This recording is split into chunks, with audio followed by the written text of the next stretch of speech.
तो हफ्ते का पहला कारोबारी दिन और मार्केट इन ग्रीन ट्रेड करता हुआ, लेकिन ऊपरी स्तरों से थोड़ी सी गिरावट आई है। आप देखिए अभी स्क्रीन पर निफ्टी 60 अंकों की बढ़ोतरी के साथ 22,456 के लेवल पर कारोबार करता हुआ, लेकिन हाईस का इनफैक्ट आज के सत्र में देखेंगे आप तो 22,587 का था, वहां से थोड़ा सा लुढ़का है।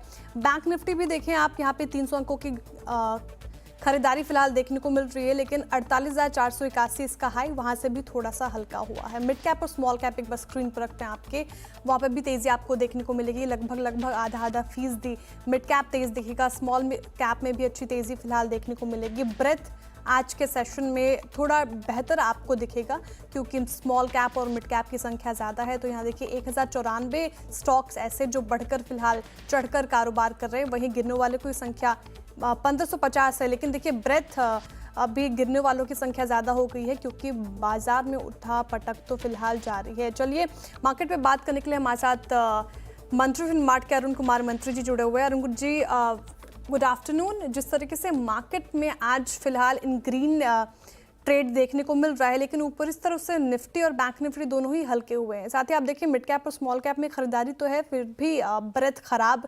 कैसे देख रहे हैं मार्केट को, क्या अप्रोच रहेगी, क्या हिदायत ट्रेडर्स और इन्वेस्टर्स को? देखिए गुड आफ्टरनून श्रेया जी। देखिए बाय ऑन डिप्स की सलाह है क्लियरली, क्योंकि डेटा क्लियरली बता रहा है कि नीचे में सपोर्ट काफी अच्छा है मार्केट के लिए। 22,300 की अगर बात करें तो उसके पुट में काफी अच्छी राइटिंग देखने को मिल रही है निफ्टी में। तो मुझे लग रहा है अगर किसी भी वजह से 22,400 420 स्पॉट के आसपास निफ्टी मिलता है तो 22,300 के स्टॉप लॉस से अब निफ्टी को बाई करना चाहिए। सिमिलर व्यू बैंक निफ्टी के लिए भी है, 48,350 के आसपास करंटली चल रहा है। इसमें भी माइनर डिप मिलता है तो बैंक निफ्टी में भी बाई करने की सलाह है। 48,000 स्पॉट का स्टॉप लॉस लगा है, उसमें भी काफी अच्छी राइटिंग देखने को मिल रही है।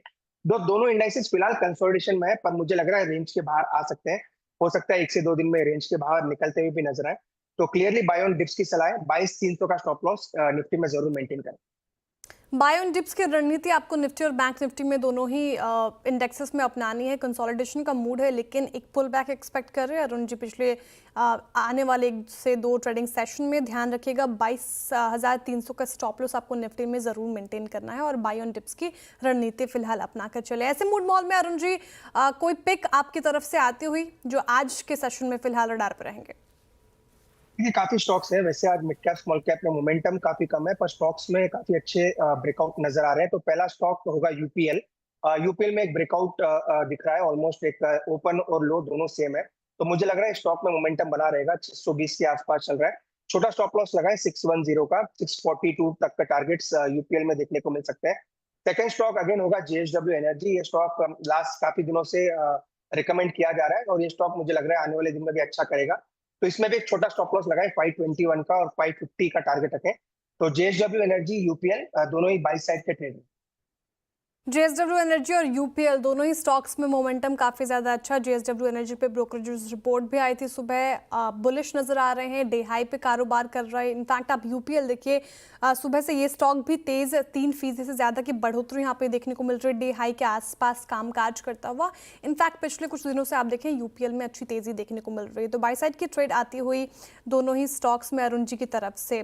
चलिए अब आप नज़र डालते हैं मिड कैप गेनर्स और लूजर्स पे, क्या स्थिति वहाँ पे देखने को मिल रही है, कौन से स्टॉक्स फिलहाल एक्शन में है, वो भी आपके स्क्रीन पर आएंगे और उस तमाम स्टॉक्स के ऊपर भी हम चर्चा करेंगे। देखिए एनबीएफसीज में अच्छी खरीदारी देखने को मिल रही है, इनमें शामिल है मुथूट फाइनेंस, करीब 4.25% से ज़्यादा तेज़ होकर कर रहा है कारोबार। कैनफिन होम्स देखिए इस लिस्ट में शामिल, 3.5% से ज़्यादा की तेज़ी यहाँ पे। पूनावाला फिनकॉर्प में भी अच्छी खरीदारी आज के सेशन में देखने को मिल रही है, 2.5% तेज़ हो गया। और यहाँ पे देखिए सन फार्मा सुंदरम फाइनेंस माफ़ कीजिएगा 1.5% की तेज़ी यहाँ पे देखने को मिल रही है। तो एनबीएफसीज में अच्छी तेज़ी, और फार्मा का मैंने जिक्र कर ही दिया है तो यहाँ पे देखिए फार्मा पैक में भी अच्छी तेज़ी। Biocon, Cipla, Natco pharma, Piramal pharma सभी में तेज़ी देखने को मिल रही है, लगभग 3% से लेके 2% के करीब। इंश्योरेंस शेयरों में भी आज खरीदारी का माहौल देखने को मिल रहा है। आईसीआईसीआई लोम्बार्ड देखिए 2.25% करीब तेज हो गया, आईसीआईसीआई प्रूडेंशियल 2% से ज़्यादा, बजाज फिनसर्व भी देखिए करीब 3.5% से ज़्यादा उछलकर कर रहा है कारोबार। मिड कैप में अगर आप स्पेशली देखें वो कौन से शेयर्स हैं जो चढ़ के कारोबार कर रहे हैं, केपीआईटी टेक देखिए, कोरोमंडल इंटरनेशनल यहाँ पे 3% से ज़्यादा की तेज़ी यहाँ पे देखने को मिल रही है। हुडको देखिए 3.5% तेज़ हो गया। अपोलो ट्यूब्स में भी करीब 3% की तेज़ी हमें देखने को मिल रही है। लेकिन कुछ ऐसे स्टॉक्स मिड कैप में जो गिरावट का शिकार हुए हैं उनमें शामिल है ट्यूब इन्वेस्टमेंट लगभग 3.5% लुढ़क गया, कोलगेट में बिकवाली हावी 2% से ज्यादा, एयू स्मॉल फाइनेंस बैंक देखिए लुढ़क गया 2% करीब, और एमआरपीएल में भी आज मुनाफा वसूली देखने को मिल रही है लगभग 2% के करीब। और भी कुछ ऐसे स्टॉक्स जहां पे गिरावट देखने को मिल रही है वो अभी आपके स्क्रीन पर आता हुआ नजर आएगा। इतने ही सारे स्टॉक्स में आज हमें गिरावट देखने को मिल रही। तो ये बात हुई मिड कैप गेनर्स और लूजर्स की, तमाम ऐसे स्टॉक्स जहां पे एक्शन देखने को मिल रहा है। चलिए अब आगे बढ़ते हैं और बात करते हैं न्यूजीलैंड और भारत के ऊपर। देखिए दिल्ली में न्यूजीलैंड के प्रधानमंत्री लक्सन के साथ पीएम मोदी की बैठक जारी है और इस मीटिंग में आर्थिक संबंध मजबूत बनाने, द्विपक्षीय व्यापार और एफटीए समेत कई सारे मुद्दों पर चर्चा होने की संभावनाएं हैं और एफटीए पर खास फोकस ही रह सकता है। ज्यादा जानकारी के लिए चलते हैं लक्ष्मण जी के पास। लक्ष्मण जी बताइए क्या है जानकारी आपके पास?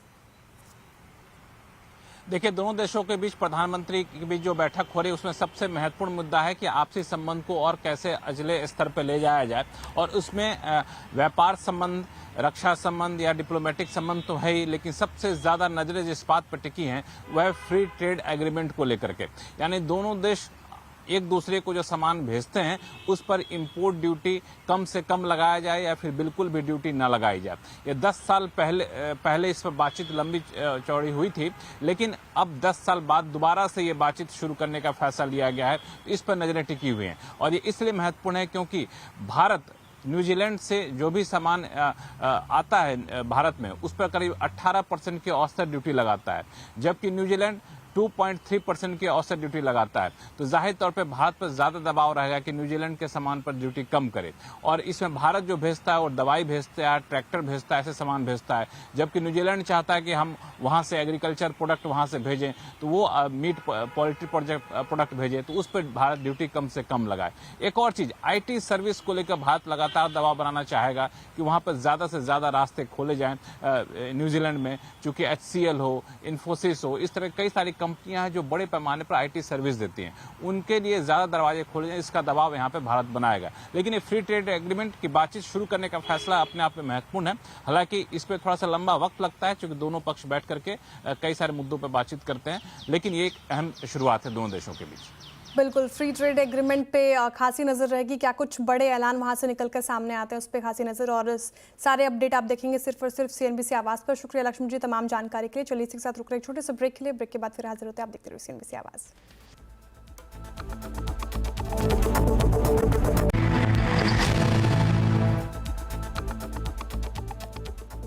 वेलकम बैक, आप देख रहे हैं मिड कैप मंत्र CNBC आवाज पर। और देखिए निफ्टी एट 22,453, वहीं बैंक निफ्टी एट 48,345। चलिए विषय को थोड़ा बदलते हैं और बात करते हैं। 20 मार्च को वित्त मंत्रालय ने पेमेंट बैंक की बैठक बुलाई है और सूत्रों के मुताबिक इस बैठक में स्मॉल फाइनेंस बैंक का लाइसेंस देने के मुद्दे पर चर्चा हो सकती है। और इस खबर पर ज्यादा डिटेल के साथ हमारे सहयोगी आलोक प्रियदर्शी मौजूद हैं। आलोक जी बताइए क्या है खबर, क्या है जानकारी आपके पास?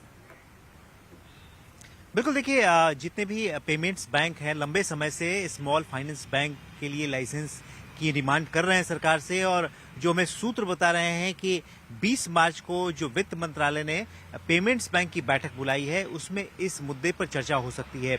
इसमें कई सारे पेमेंट बैंक के CEO हिस्सा लेंगे और इस मुद्दे पर उसमें चर्चा होगी कि उनको लाइसेंस दिया जा सकता है या नहीं दिया जा सकता है, या उसके लिए क्या रेगुलेटरी शर्तें हैं। इसके अलावा इसमें और भी कई सारे मुद्दे हैं जो इस बैठक में चर्चा हो सकती है।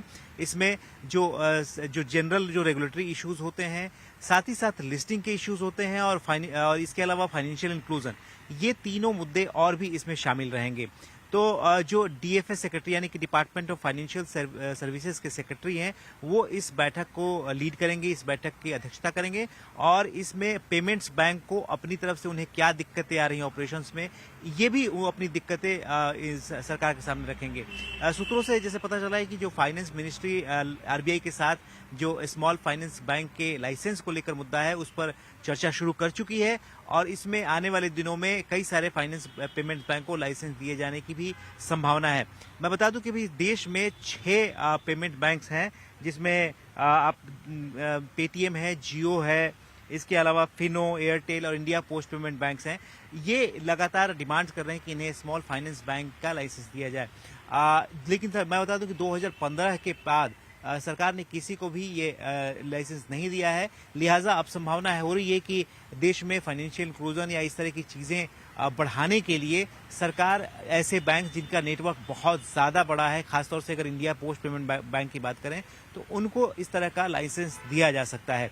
तो ये इम्पोर्टेंट मीटिंग रहेगी 20 मार्च को जो होने वाली है और इसमें तमाम मुद्दों पर चर्चा हो सकती है। बिल्कुल 20 मार्च को ये बैठक होगी, देखने वाली बात होगी क्या कुछ बड़े ऐलान होते हैं और कैसे तस्वीर साफ होती है। बहुत शुक्रिया आलोक जी तमाम जानकारी के लिए। पेटीएम रखिए स्क्रीन पर इस वक्त कैसे रिएक्शन इसमें देखने को मिल रहा है। इनफैक्ट अभी आप देखें तो ये स्टॉक फिलहाल एक बार स्क्रीन पर रखिए। पेटीएम का स्टॉक क्या कुछ एक्शन आज के सत्र में हमें देखने को मिल रहा है उस पर थोड़ा बात करेंगे। और रणजी मैं चाहूँगी आप चार्ट्स खोलिए पेटीएम का। फिलहाल इसमें तेजी देखने को मिल रही है, आधा फीसदी के करीब, और 686 के लेवल पर कारोबार कर रहा है पेटीएम। ये कैसा लगता है आपको स्टॉक जिनके पास है वो क्या कर रहे हैं, और इनफैक्ट अगर कोई चाहे इसमें फ्रेश एंट्री करने का तो क्या ये भी करंट मार्केट प्राइस पे कर सकता है? अरुण जी कैसा लग रहा है स्टॉक? देखिए स्टॉक तो साइडवेज है, कोई बड़ा मोमेंटम नहीं है। नीचे में 660 के आसपास सपोर्ट है और 705 के ऊपर इसका ब्रेकआउट है। तो अगर किसी को लेना है तो मेरी सलाह ये रहेगी कि 705 जब तक नहीं निकले स्टॉक में बाई करने की सलाह नहीं है। अगर किसी ने ले रखा है या फिर ऑलरेडी जिनकी शॉर्ट टर्म पोजीशन बनी है, 660 का एक स्टॉप लॉस जरूर मेंटेन करें। उसका एक स्ट्रॉन्ग सपोर्ट जोन है, अगर उसके नीचे जाएगा तो वीकनेस बढ़ सकती है। तो दोनों लेवल पे ध्यान रखें, नीचे में 660, ऊपर में 705। 705 के ऊपर क्लियर ब्रेकआउट है और अगर वो जाएगा तो 740 तक स्टॉक जा सकता है। तो जिनके पास भी है 660 का एक स्टॉप लॉस लगा के होल्ड करके चल सकते हैं। ठीक है, जिनके पास है वो 660 का स्टॉप लॉस लगा सकते हैं और 705 का एक इंपॉर्टेंट लेवल अगर वो ब्रीच करता है तो फिर इसमें स्ट्रेंथ देखने को मिल सकती है। चलिए इसी के साथ रुक रहे हैं छोटे से ब्रेक के लिए। ब्रेक के बाद फिर हाजिर होता है। आप देखते रहिए CNBC आवाज। अब वक्त हो चुका है खिलाड़ी नंबर 1 आपके अपडेट का, और इस हफ्ते मुकाबले के लिए हमारे साथ हैं IDBI कैपिटल के ब्रजेश LG, कैटलिस्ट वेल्थ के प्रशांत सावंत और JM फाइनेंशियल के तेजस शाहजी। एक बार उनके रिटर्न कार्ड पर रखते हैं नज़र। अभी पहले पायदान पर तेजस जी चल रहे हैं। पहले ही दिन उन्होंने अच्छी लीड ले ली है, 2.5% की 2.5% करीब इनका पोर्टफोलियो रिटर्न देता हुआ। वही दूसरे पायदान पर देखिए ब्रजेश जी हैं, इनका पोर्टफोलियो 1% से ज़्यादा का पॉजिटिव रिटर्न देता हुआ। वहीं तीसरे पायदान पर फिलहाल प्रशांत जी हैं, इनका थोड़ा पोर्टफोलियो नेगेटिव रिटर्न दे रहा है 0.42% का। चलिए अब इसी के साथ इस शो में इतना ही, लेकिन ब्रेक के उस पार आप देखिए नो योर कंपनी में आज जेंसॉल इंजीनियरिंग के CMD अनमोल सिंह जग्गी से खास बातचीत।